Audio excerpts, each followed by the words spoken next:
Stop. Thinking about getting a second dog to cure your pup's anxiety?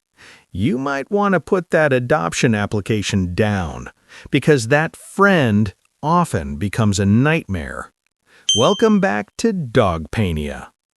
We assume they need a buddy, but canine psychology calls this resource uncertainty.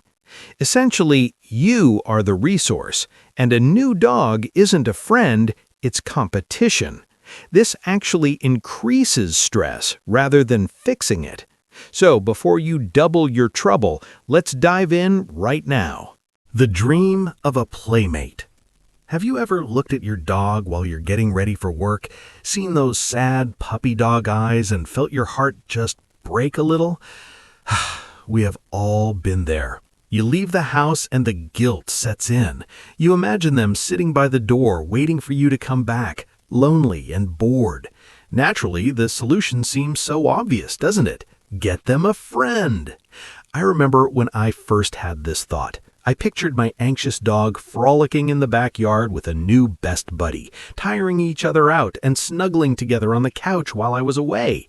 It feels like the perfect fix, a built-in babysitter that speaks the same language. We convince ourselves that their anxiety is just loneliness and that a playmate is the magic pill. It is a beautiful dream, really. I mean, who wouldn't want to double the love in their home? But here's the part they don't tell you, and it is crucial that you hear this before you make a decision you cannot undo. That dream often turns into a nightmare because we are looking at the situation through human eyes, not canine ones. What happens next might just change everything you think you know about your dog's happiness. The friend cure myth. Here's a shocking reality check. Treating separation anxiety by adding another dog is the single most common mistake well-meaning owners make. In fact, leading veterinary behaviorists and top trainers often warn that this strategy has a failure rate that would make your head spin. You might think you are bringing in a therapist, but you're actually just bringing in another patient. Think about it. If you were having a panic attack because your safety net disappeared, would having a stranger sit next to you in the room suddenly cure your panic? Probably not. Yet we expect our dogs to react this way. I have seen countless cases where owners end up with 2 anxious dogs instead of 1, and let me tell you, that is a level of chaos you do not want to experience. Expert dog trainers often say that anxiety is not a void that can be filled with just any warm body. It's a specific panic related to you. But why does this widespread myth persist if it fails so often? It persists because we project our human need for socialization onto animals that operate on a completely different survival code. And as we peel back the layers, you will realize that what you thought was a gesture of love might actually be the very thing that pushes your dog over the edge. When friends become rivals. So you bring the second dog home expecting a Disney movie montage of friendship, but instead of holding paws, they start keeping score. It sounds harsh, but to an anxious dog, a new dog isn't necessarily a friend, they are a variable.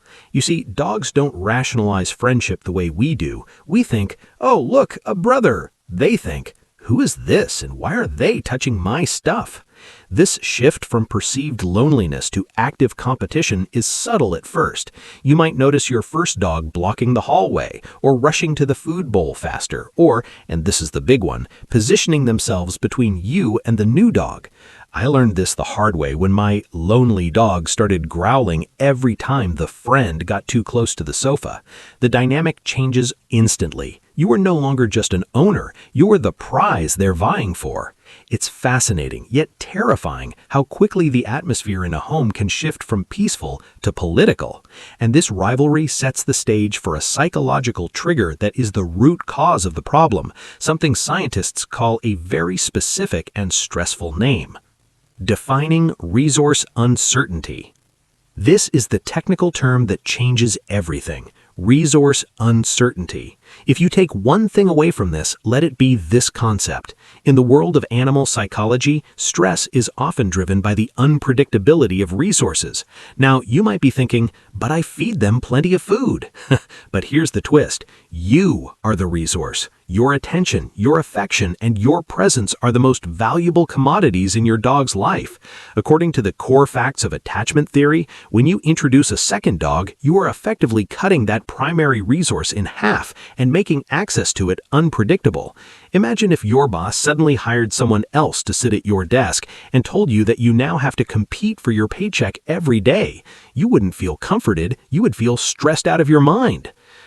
That's exactly what happens in your dog's brain. The core psychological fact here is that resource uncertainty increases stress. It doesn't lower it.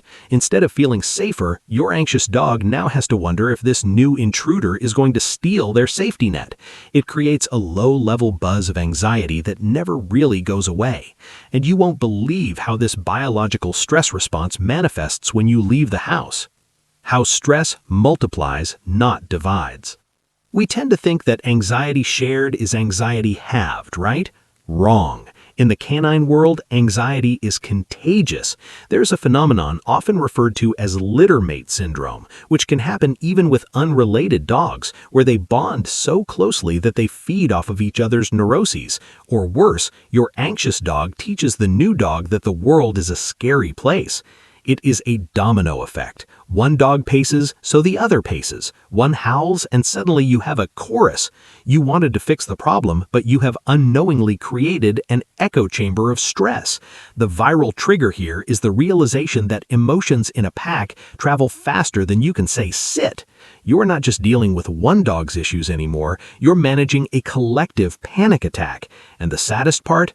All this time, we've been trying to fix the environment by adding more dogs, when all your dog really wanted was already there, standing right in front of them.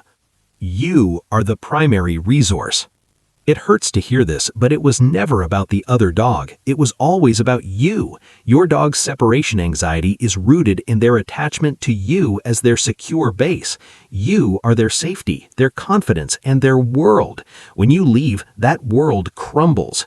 Adding another dog doesn't rebuild that world. It just adds clutter to the rubble. I know. We want to believe they love each other more than anything, and they can eventually. But in that moment of panic, when the door closes, your dog isn't looking for a playmate. They're looking for their leader. Understanding this pivot is crucial. It shifts the blame from "my dog is lonely" to "my dog is insecure." And that's a huge difference.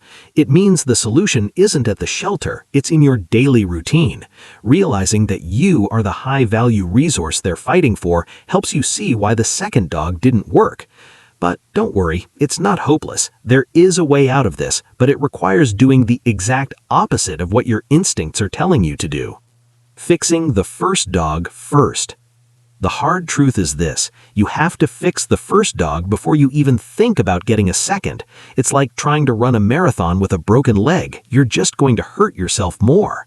Expert trainers universally agree that you must build your dog's independence and confidence as an individual first. This means desensitization training, counter-conditioning, and teaching them that being alone is safe, not just tolerable because a buddy is there.